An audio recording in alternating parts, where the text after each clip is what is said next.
Hello there. Welcome to this next episode in the Strife and Grimbone walkthrough, creating a adventure in Foundry VTT for Pathfinder 2nd Edition.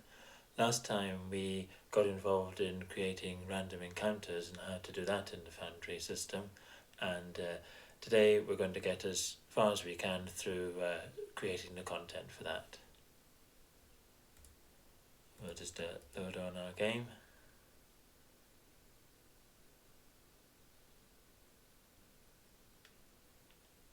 And we're going to the journal, random encounters. So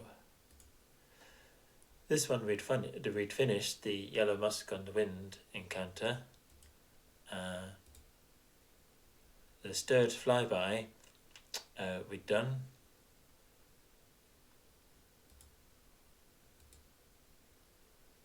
Though we just need to make sure that we've got sturges to put on there.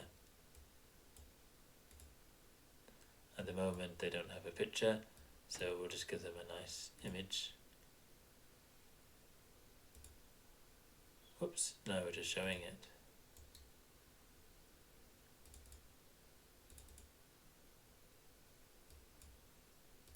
You can see what we've done here is just created a default one from the compendium there. We need to create a local one, so we'll import it. Bloodseeker. Now we've got an editable one.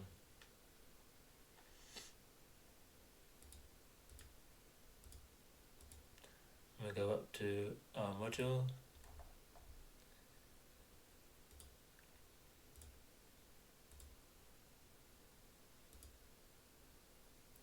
And I'd created one here.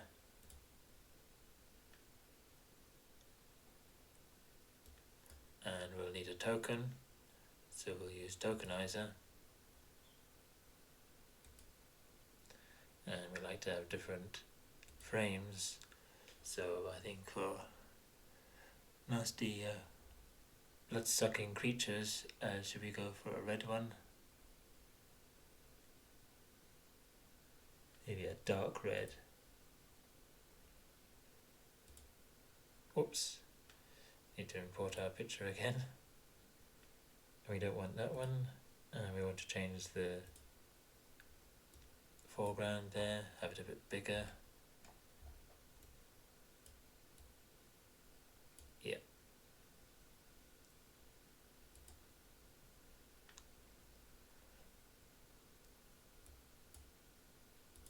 So that's our Bloodseeker. We should edit this and use our new.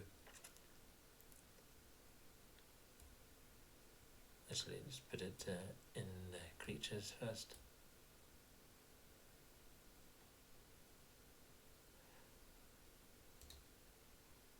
Let's select this to alphabetical.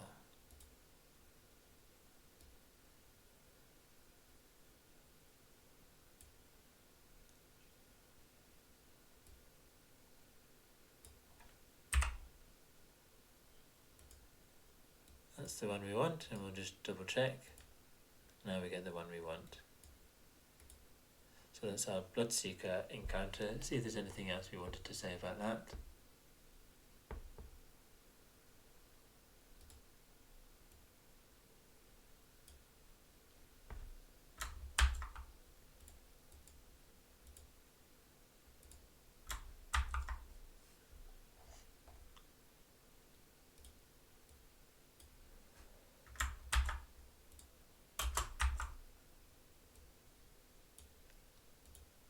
So we're saying if the PCs search the area for their nest, they will find a large smooth mound of mud and reeds in a boggy area among the trees. But there is no treasure here, only 3 more Bloodseekers who fly out of the mound and attack like the first 3. Miserable creatures, how would you expect some treasure from them? And the penalty is 3 more Bloodseekers to fight.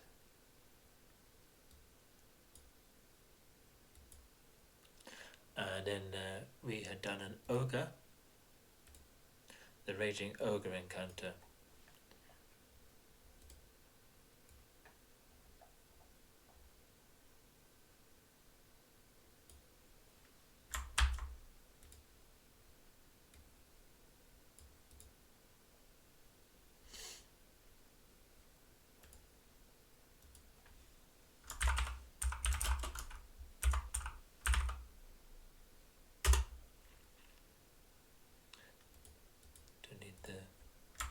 title again.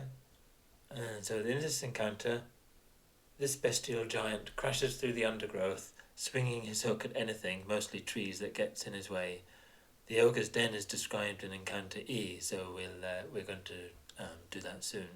He is drunk, clumsy 1, and his manner is even worse under the effects of alcohol.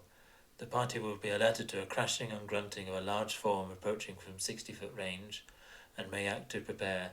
They may flee before the ogre can detect them, and avoid the encounter altogether, or may hide among the trees.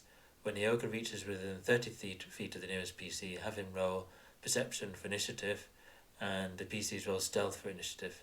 If the PCs who beat the ogre on initiative do not attack or otherwise make their presence known, when the ogre has his turn, if his roll fails against the Stealth DC of all the PCs, meaning he hasn't noticed any of them, he won't notice anything and lumber right on past the PCs. PCs could intercept the ogre and ready an action to melee strike as he moves past. Otherwise, if the ogre beats some PC's stealth DCs, those PCs whom he succeeded against will be hidden rather than undetected, and the ogre will take seek actions to try and identify them and attack. So I've kind of gone into detail on how we deal with encounters where one side might not notice the other. Let's format this a bit. And we'll add clumsy 1 as an effect. So we'll search for clumsy. A condition, I should say.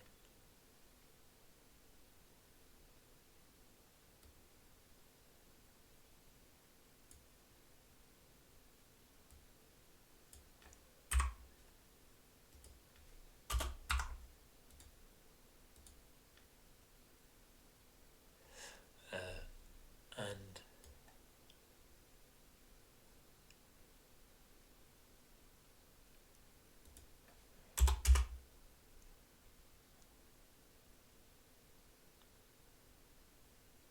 so the GM can simply do the initiative checks as per the instructions here. So we need the ogre's stats.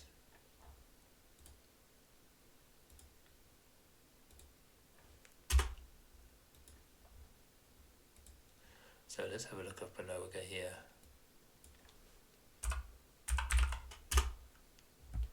Now if we had a choice between an ogre warrior, creature level 3, and an ogre glutton, creature level 4, why would you ever choose the ogre warrior when the ogre glutton can swallow whole? So if you have any halflings or gnomes in the parties or other small party members, ideal, or your animal companions, ideal meals for the ogre. So on the other hand, a creature 4 is a little bit strong for the party, especially starting out, especially for a random encounter. So what we'll simply do is make the ogre glutton weak. So we'll import him in, drag him to there, and we'll just set it as weak. So then it's creature's levels down 1, all these stats go down 2, hit points go down a bit more than that, and that's a more of a reasonable encounter for the party. But we still got the interest of the swallow whole and the glutton's rush. So we need a image for this.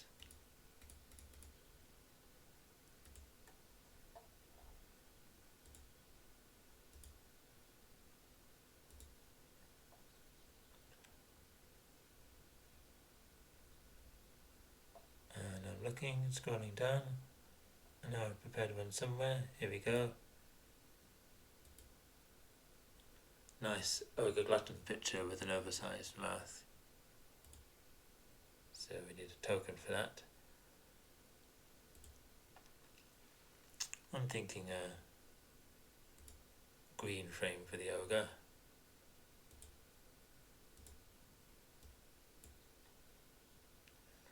Edit that.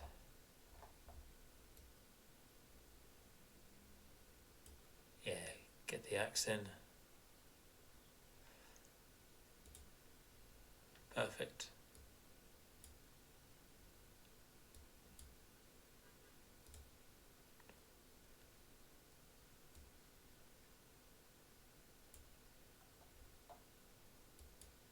There's our ogre there.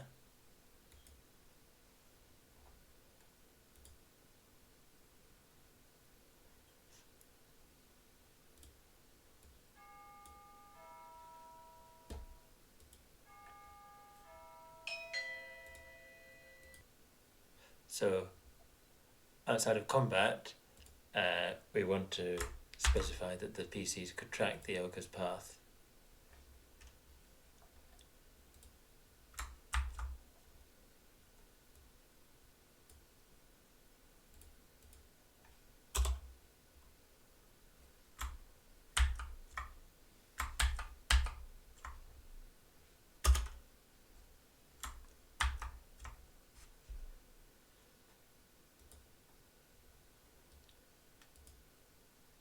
That's the ogre encounter.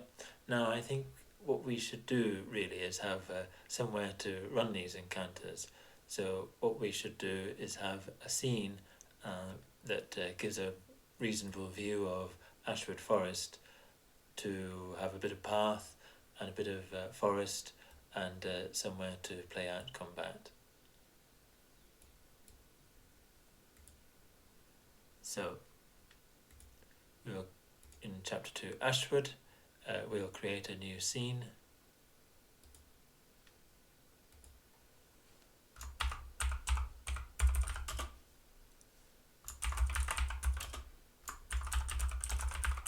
Ashwood Forest Encounters we'll call it. And we'll put on the background.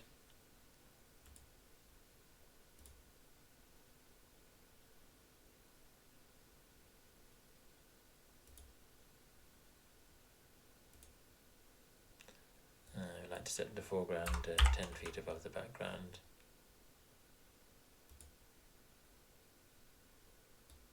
Oh, and do the grid. I think it's 150, but I'll need to make sure about the resolution. No padding. Grid thickness 2 and the grey grid line. So we'll have a look at what we've done there.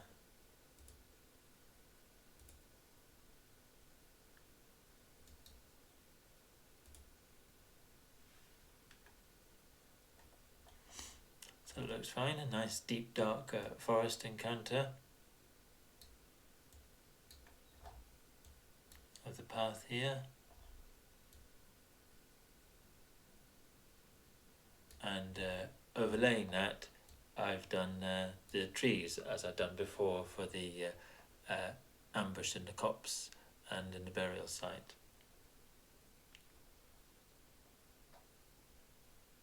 So we will go into tile controls, set the foreground, and here's the trees.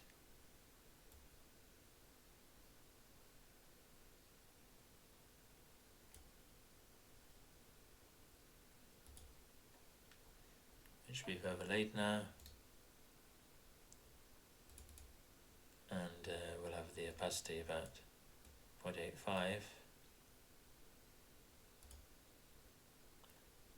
and I think I'll try something different here. I'll try radial occlusion rather than no. So let's do no occlusion, and we'll look at that behaviour. We'll use Ezrin. So here's Ezrin, and as he's walking through the path, he's becomes obscured as he goes under the canopy of the trees. If he's at a 10-foot elevation, high level Ezrin, he's flying above the tree line here.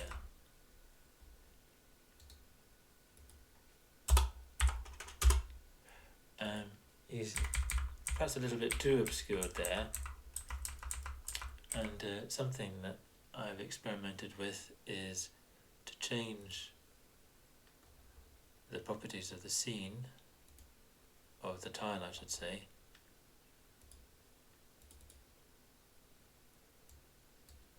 so at the foreground,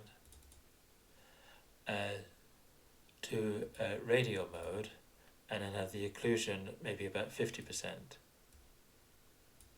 And the idea is that when you're not over the, or not directly under the tree's tile, the tile opacity is 0.85, but when you're actually inside and your immediate surroundings, it's still some opacity, but it goes down to 0.5, so that you can see yourself a bit more easily.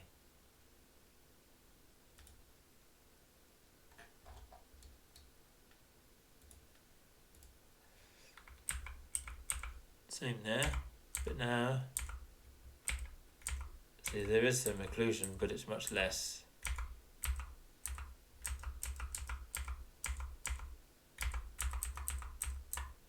And also, when you're clicking on looking at elsewhere on the trees thing, you get the full 85% occlusion. So that's how we'll set that. What else do we have here? Wall controls.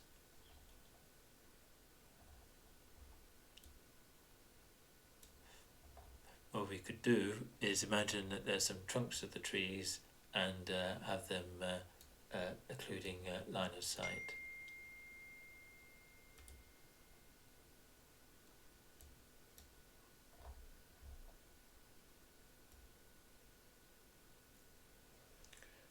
And control extends our one there, and we can just approximate by copying that, Control C, and pasting it where there's some bases of trees.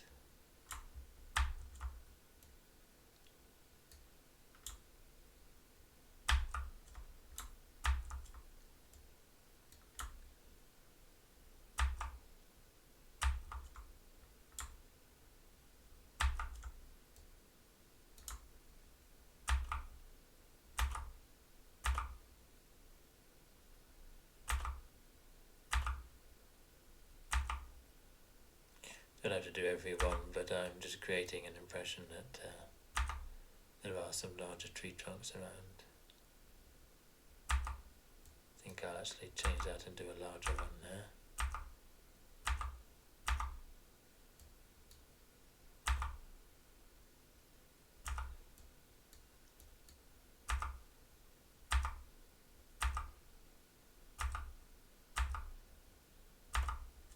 That's enough. So there's a tree trunk, so we don't actually want any occlusion there, because it's just a tree stump, I should say.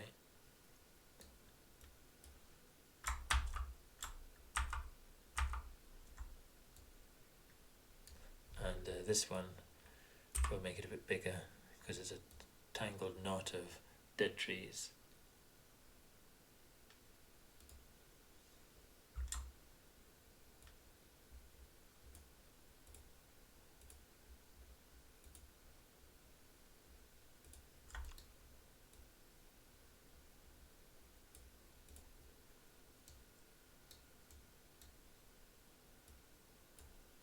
And we're going to make this one a bit bigger.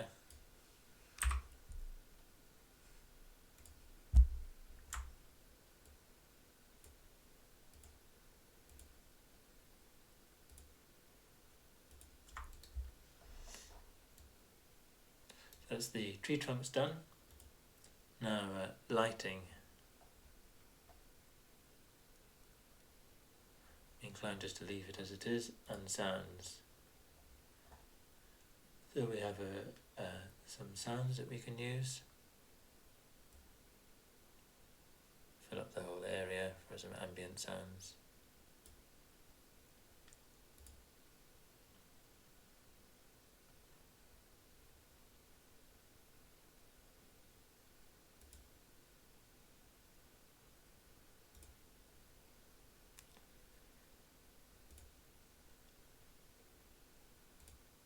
Forest 1, not too loud.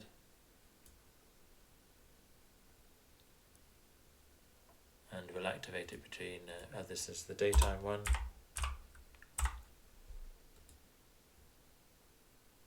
Not constrained.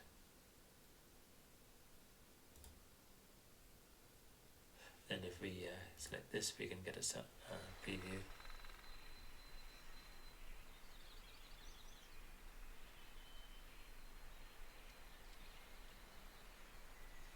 Rather quiet, I'll put it up louder.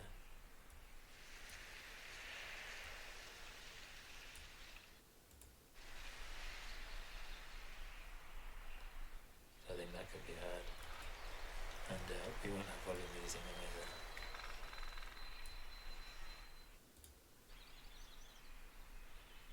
And then we'll have another one for night time.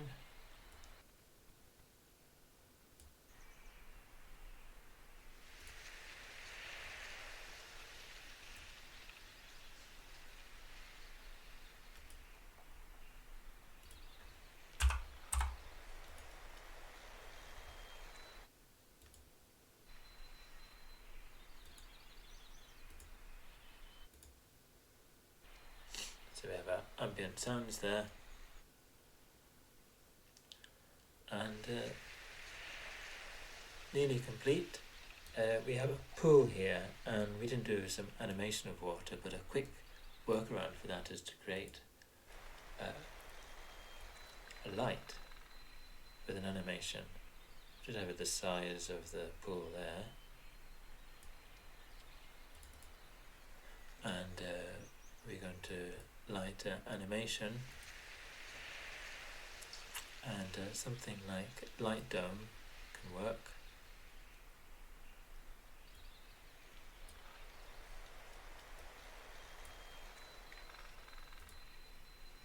And see, we've got a kind of rippling, free rippling water effect there.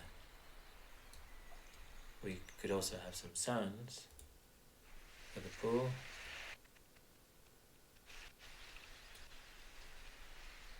This one, it will have volume easing, but not constrained by walls because there's only the trees. And we'll select a sound here.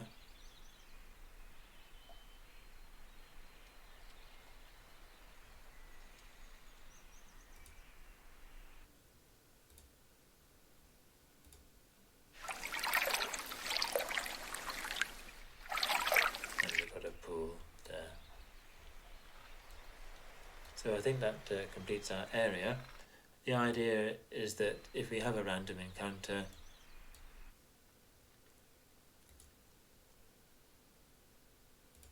for example the stirred flyby,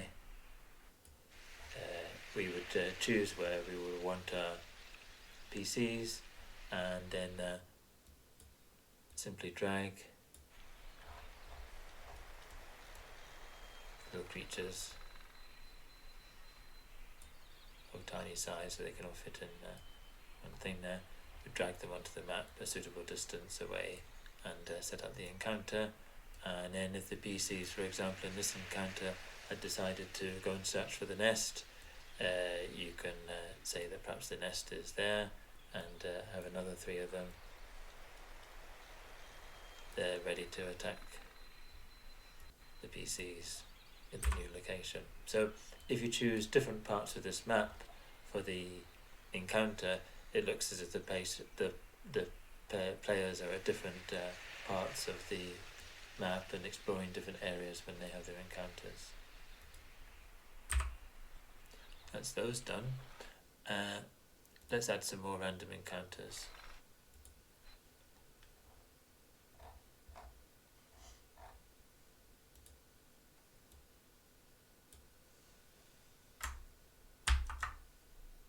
The next one I'd had was simply a pair of wolves.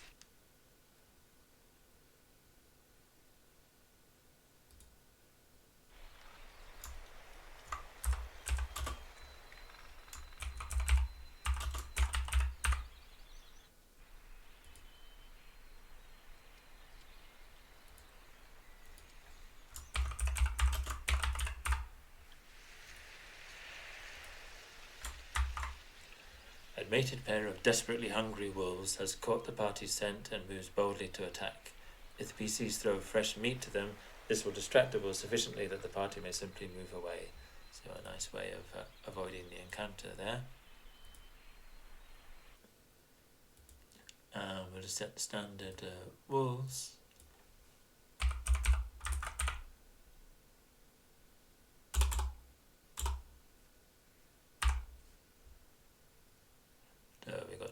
monster core.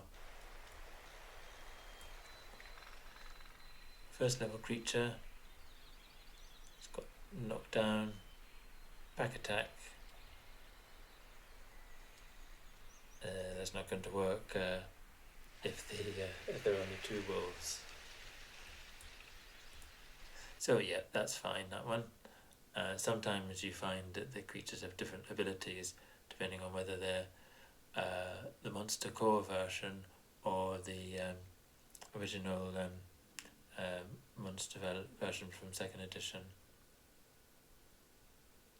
But this is fine. We'll import it.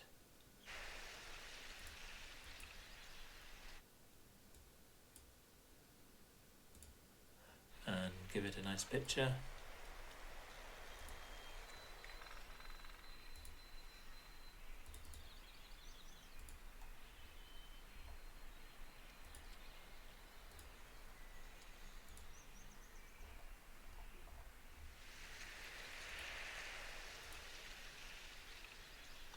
A nice token.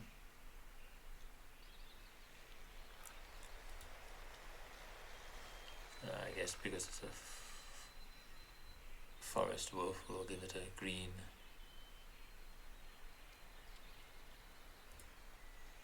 Background.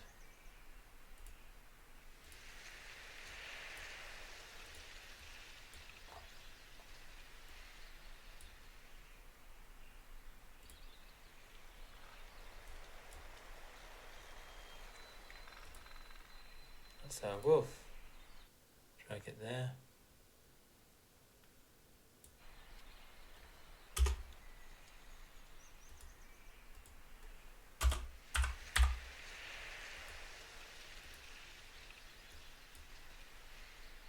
So a nice simple encounter there. Works. And then the next one I had was the Grimbone werewolf, which when the players get to Grimbone, they have a potential encounter with a werewolf.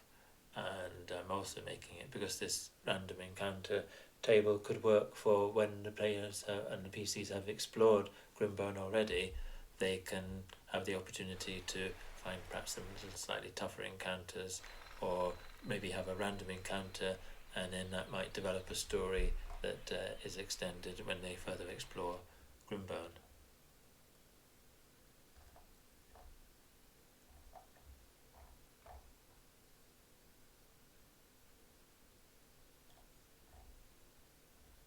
So, a werewolf.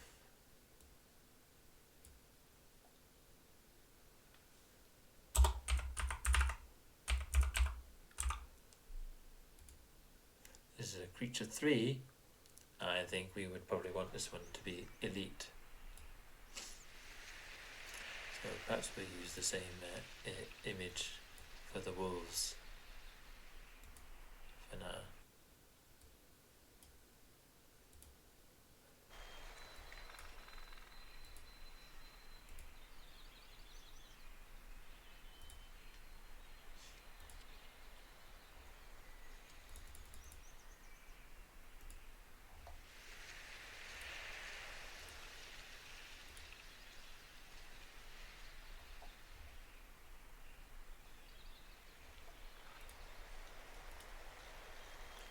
We've got a prototype token, and then we'll change the appearance as well to use the token we already made. And we could maybe adapt the encounters to have the werewolf and the wolves, or one leading to the other perhaps.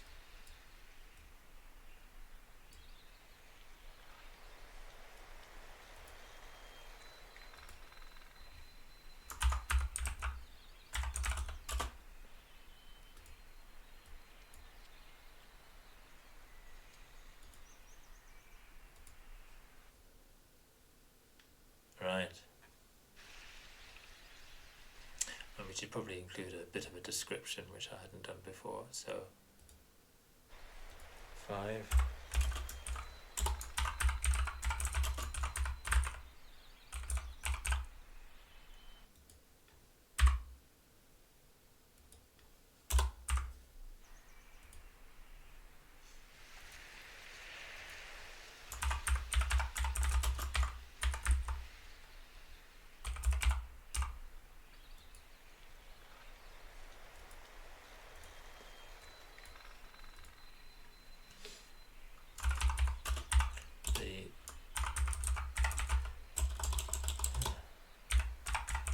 Grimbone werewolf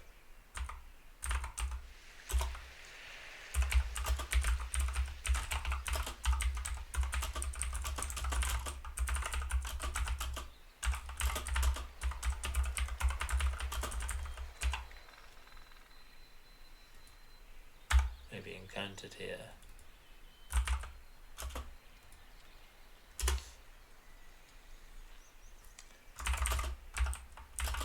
You may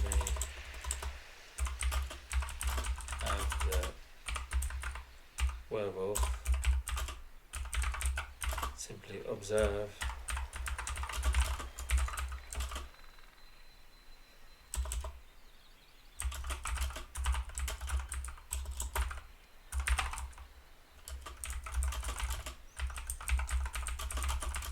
and then retreat into the darkness among the boughs.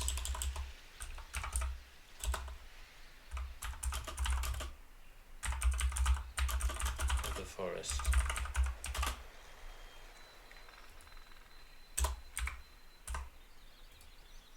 Perhaps they see a pair of glowing eyes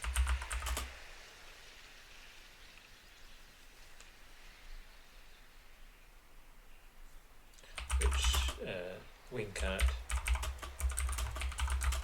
They investigate. There may also be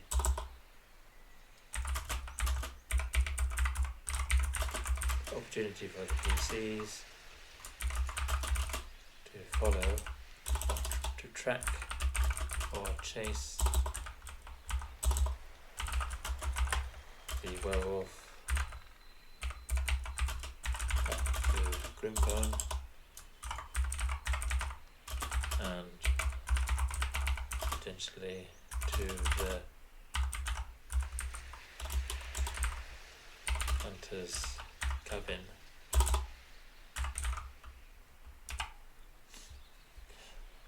You could have a scene where the PCs spot the pinpoint lights of the werewolf, and if they have tracking skills they may be able to track it back to Grimbone, and there could be a scene playing out where the werewolf is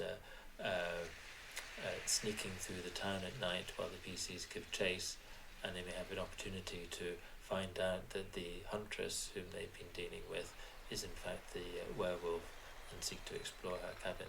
So we'll talk more about that later.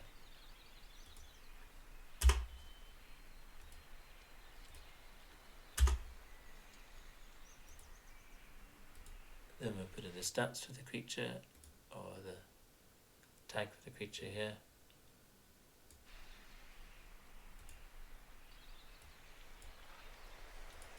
That's the werewolf done. And the next random encounter we had were another encounter that relates to one of the fixed encounters, which is the Black Forest gang of kobolds. We call this one the Black Forest Patrol.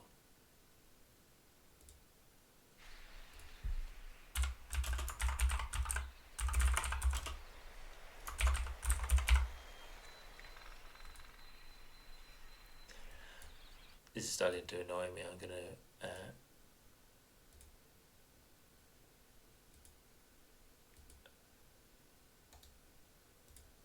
edit this folder because I've misspelled it.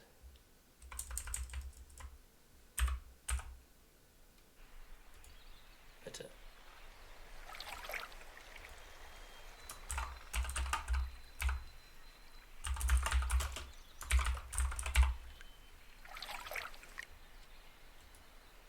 So this one.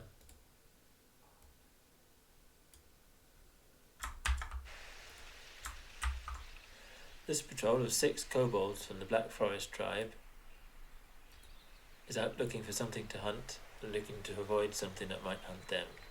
Unfortunately, their prior experience with their PC ancestries has led them to believe that in small numbers such ancestries fall into the former category rather than the latter.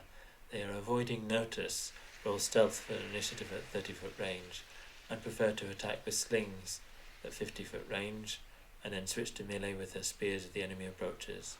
Unless the PCs are on the path, all ranged attacks suffer cover from trees and AC is increased by 2. It is possible to take cover from behind a tree and enjoy a +4 bonus. The kobolds do this if the party return ranged fire.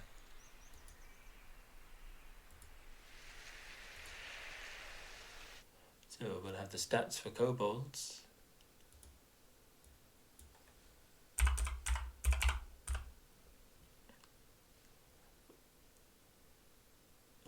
I'm thinking Kobold Warrior is the basic, -1 level 1. So we'll import that. Building up a menagerie of creatures here. And we'll change to my custom image.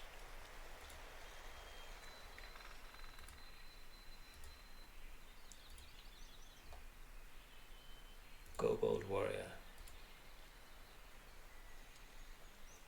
And token.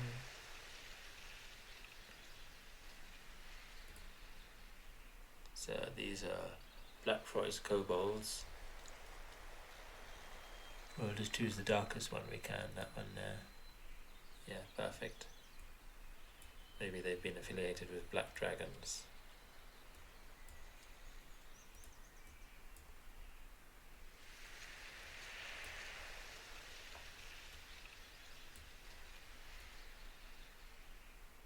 Yep, get their horns in.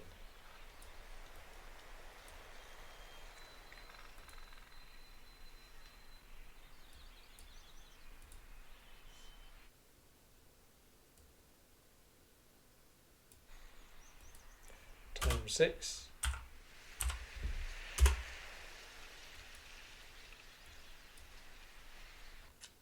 And what else to say about them?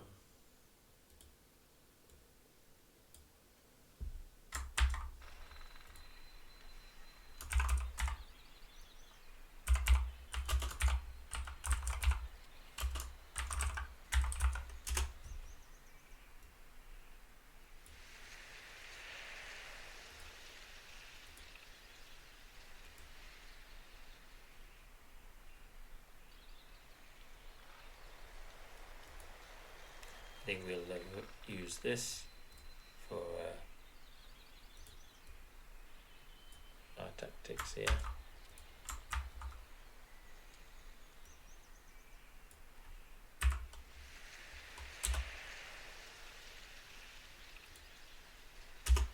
And then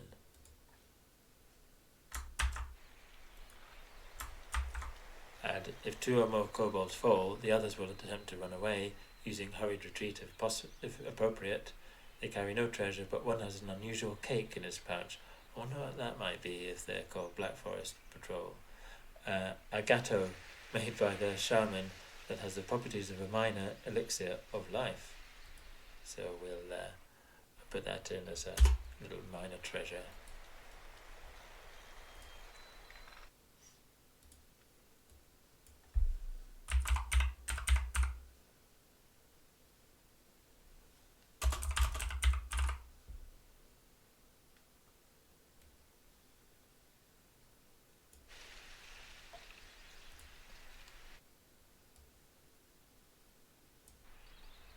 Come on.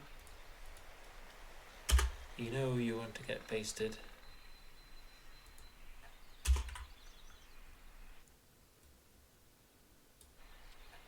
There it is there.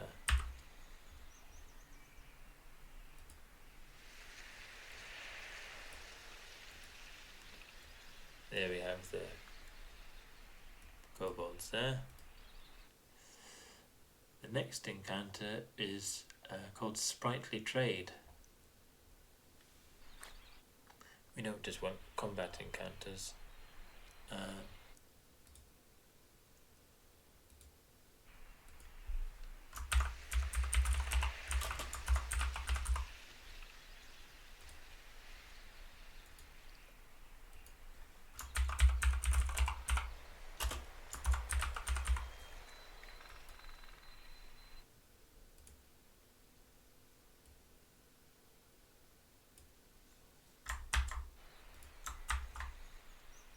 Oh, That's not gone well.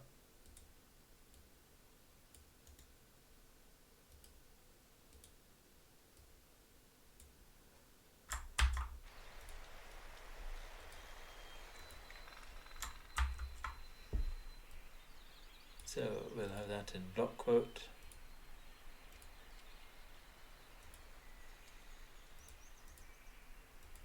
But not that.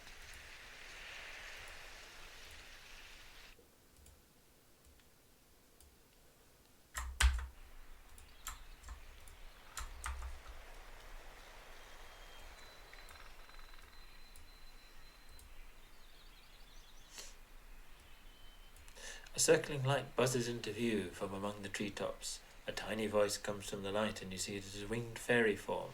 It demands a trade and buzzes aggressively just out of reach above you. The sprite has a feather dipped in gold and wants to trade it for money or a jewel. It has a somewhat poor understanding of monetary value, especially the relative value of copper, silver and gold. It might accept a large bag of copper, more than it can carry. Some PCs might be amused at it trying to drag away a bag of 100 coppers, worth no more than a single gold piece. It knows the feather is a ladder feather token, worth 3 gold pieces, and is worth nothing to the sprite itself. If the PCs refuse to trade, it will fly off, berating them.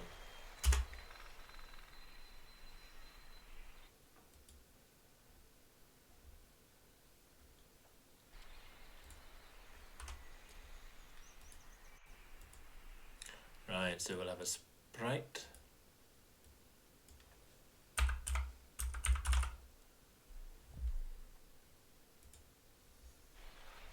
A tiny fey, -1 level creature. Luminous spark, that looks to be what we're wanting. And we'll import that.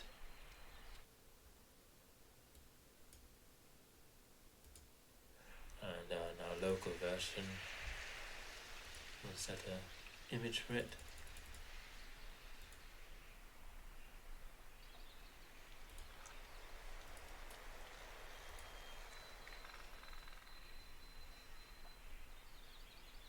Here we are, complete with feather.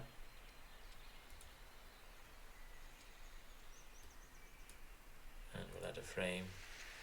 So we want a nice pretty elven flame, because it's a frame, it's in the forest. I think that's a nice one for it there.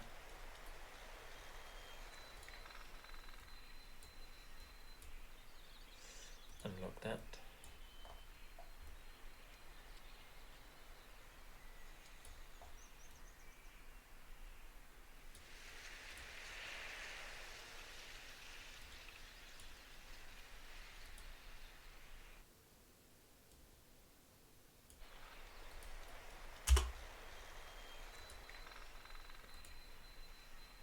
That's our sprite.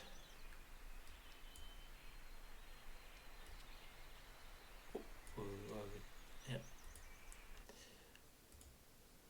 So we should set a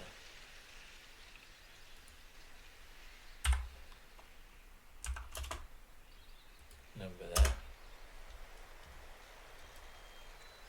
And an 8th encounter is Wandering Bones. Give you one guess as to what that is.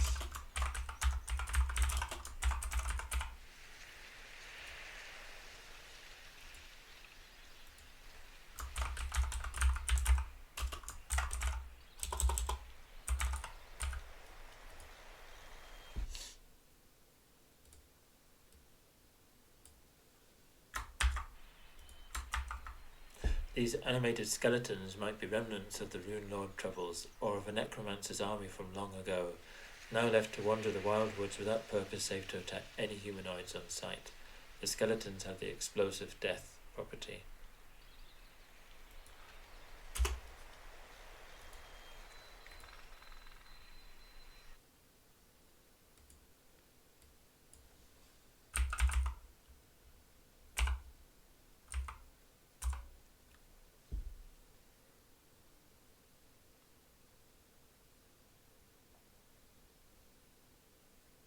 We have a choice of too many skeletons here.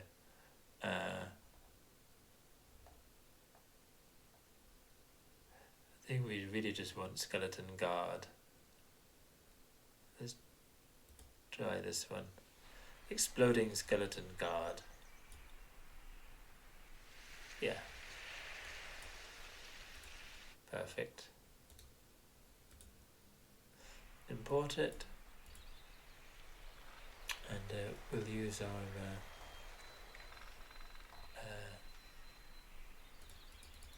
pre-existing token.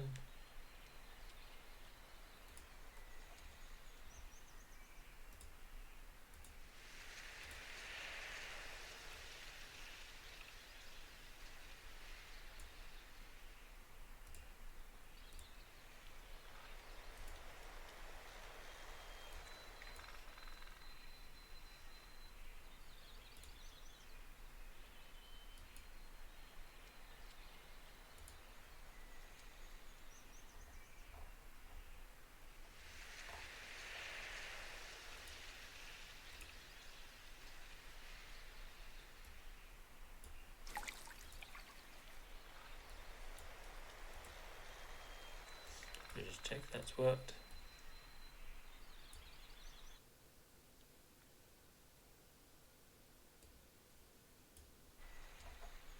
Yeah.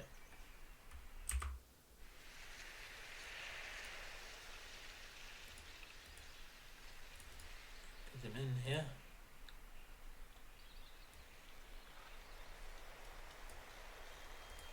And we had I'd set 6 of them.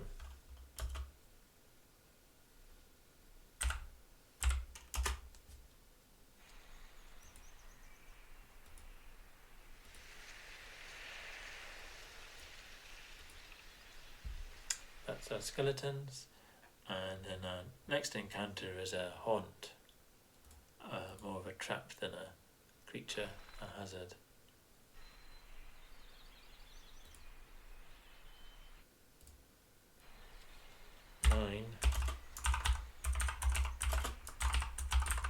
Ghostly Bather. Now you know why I've done the pool.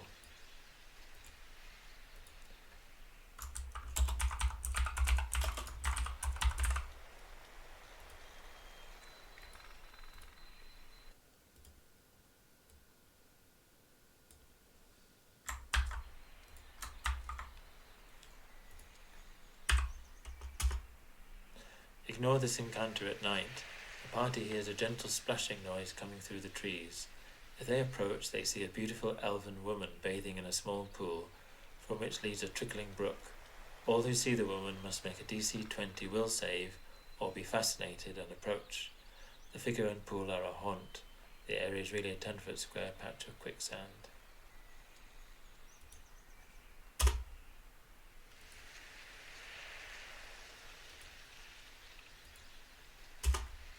So we'll have an image in there to show the PCs.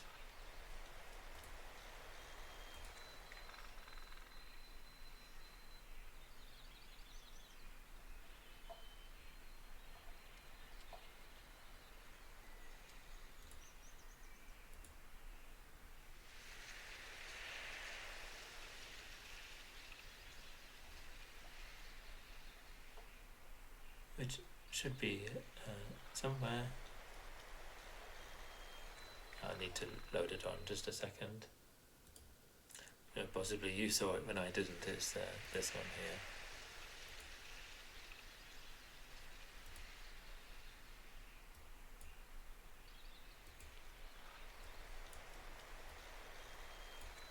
So this will get the certain PCs, or maybe the players are interested. And once the feature, so a DC 20 will save is what we need here. So check.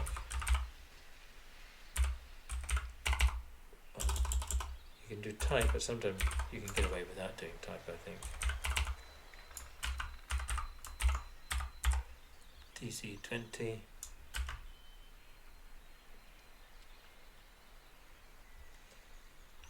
They would necessarily have a name. Then we can leave it like that.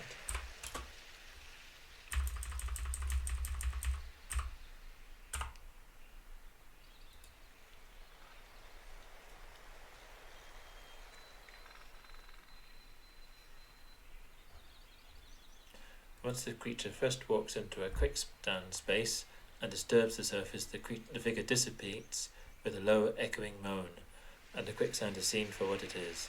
If the marching order is two abreast, the front rank both fall into the quicksand to their waists, otherwise the front PC does so. Then roll initiative, including for the quicksand. On its turn, one action per turn, it draws down each creature within it from waist deep to neck deep and enters submerged depth. The haunt resets after an hour. The haunt can only be destroyed with experience point award by somehow draining the 10-foot cube of quicksand, which would take hours of spade work, or by casting purified food and drink on the quicksand. So should we make it into a haunt so that PCs can take their actions and we can put the thing in the initiative order? So we'll create an actor here. In fact, maybe we'll see what we got in the compendium.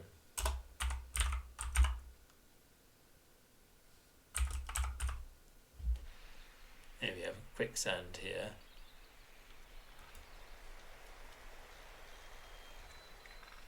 Okay, we'll import that. And see if we need to adapt it.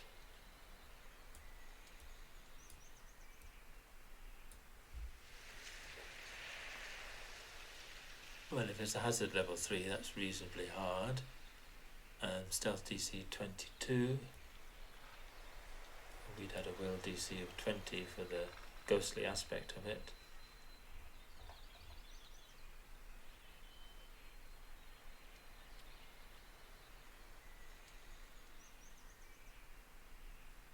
So it's consistent with what we've described.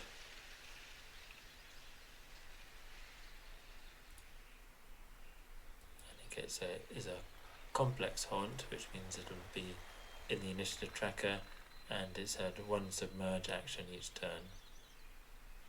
Unless it's trigger action, it'll have a routine one action to pull down each creature. Yeah, that's fine, so I think we can just put it in, but maybe we should change the picture to the one we've got here.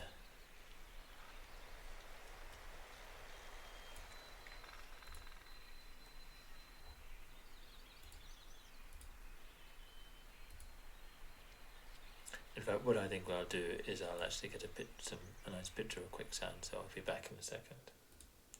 Which I've now done, and we will go into modules.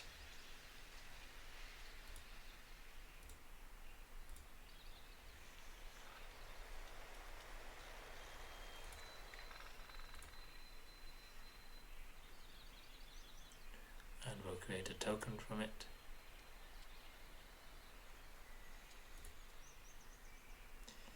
So we'll choose our frame as usual. So muddy yellow maybe.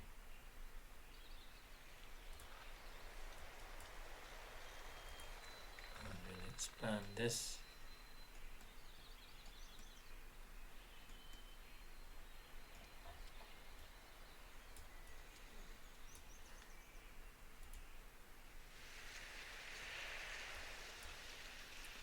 There's our quicksand.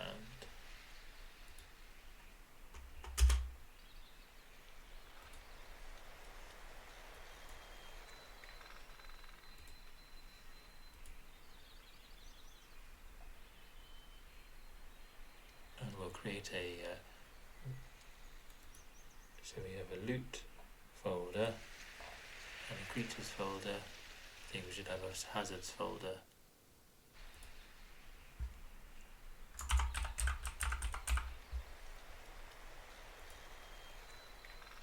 And put the quicksand in there.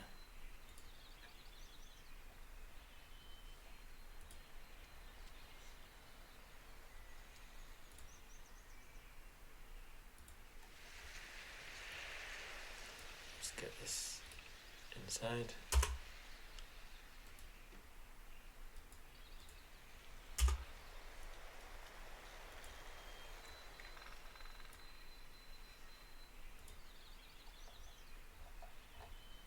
Okay, that's quicksand done.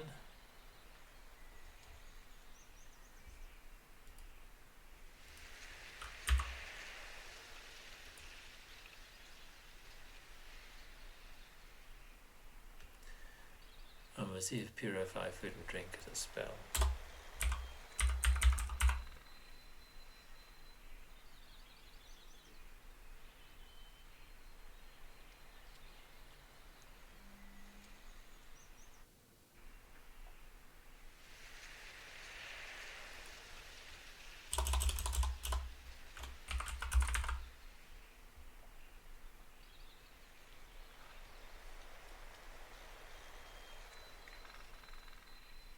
So I'm looking to see if there's a Pathfinder 2nd edition equivalent of purify food and drink.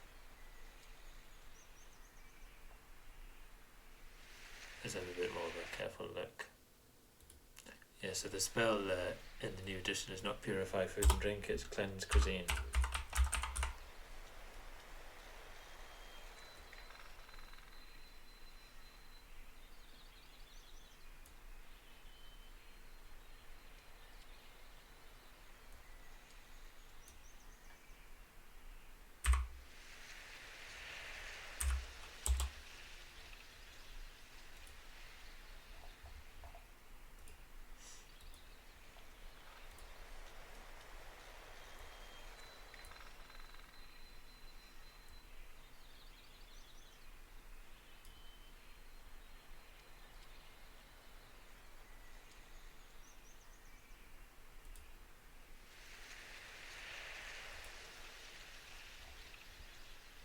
Oh, it accepts it as purify food and drink, so let's leave it like that. Cleanse cuisine. Okay, that's the Ghostly Bather done. And in the final Wandering Encounter, will relate to one of the rumours that the PCs might have garnered when they were in Pendaka about flying drakes or dragons, green dragons flying over Ashwood Forest, and we will have this encounter now.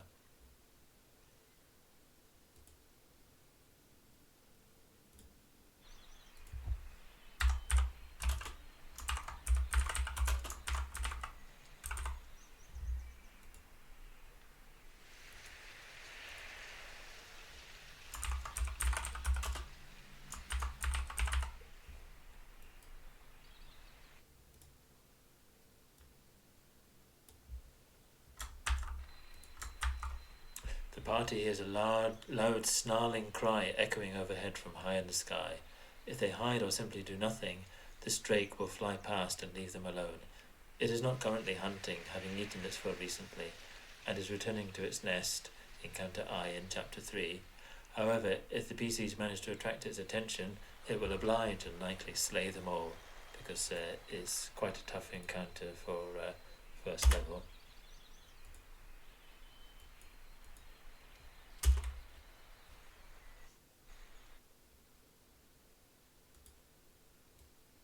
So we use the stats for Jungle Drake.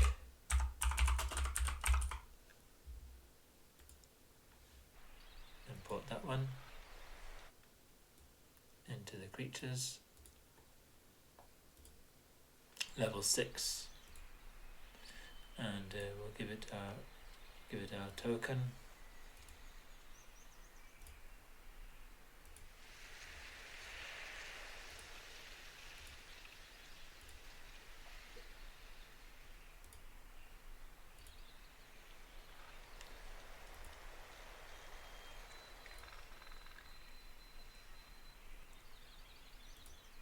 Oops, let's add a frame. So I'll have a dark green one for jungle.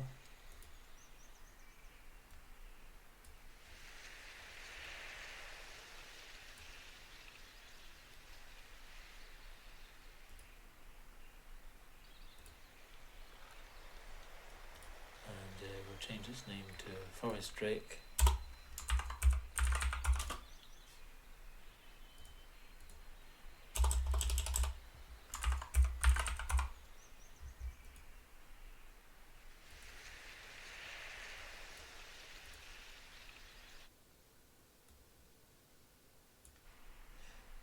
There we are, one of the toughest creatures in this adventure.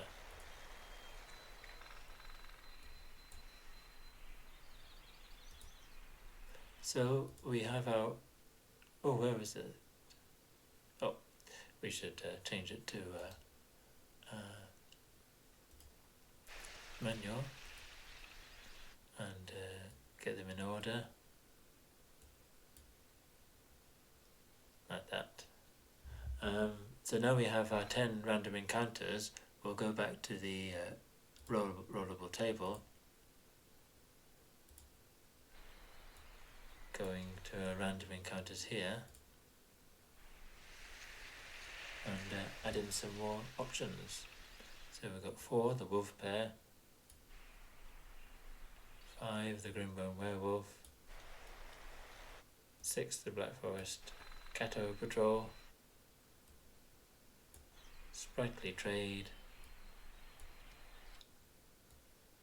wandering bones, ghostly bather, and forest drake.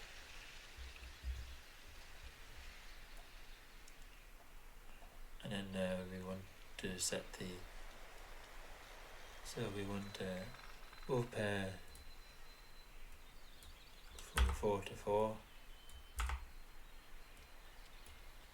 5 to 5, 6 to 6, 7 to 7, 8 to 8, you guessed it, 9 to 9, 10 to 10, and the text one, 11 to 100.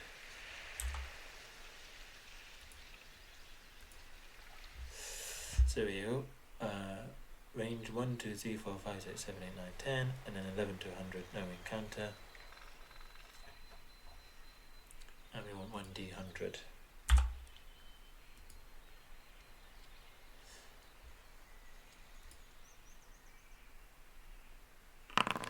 And there we go, we've done a test roll.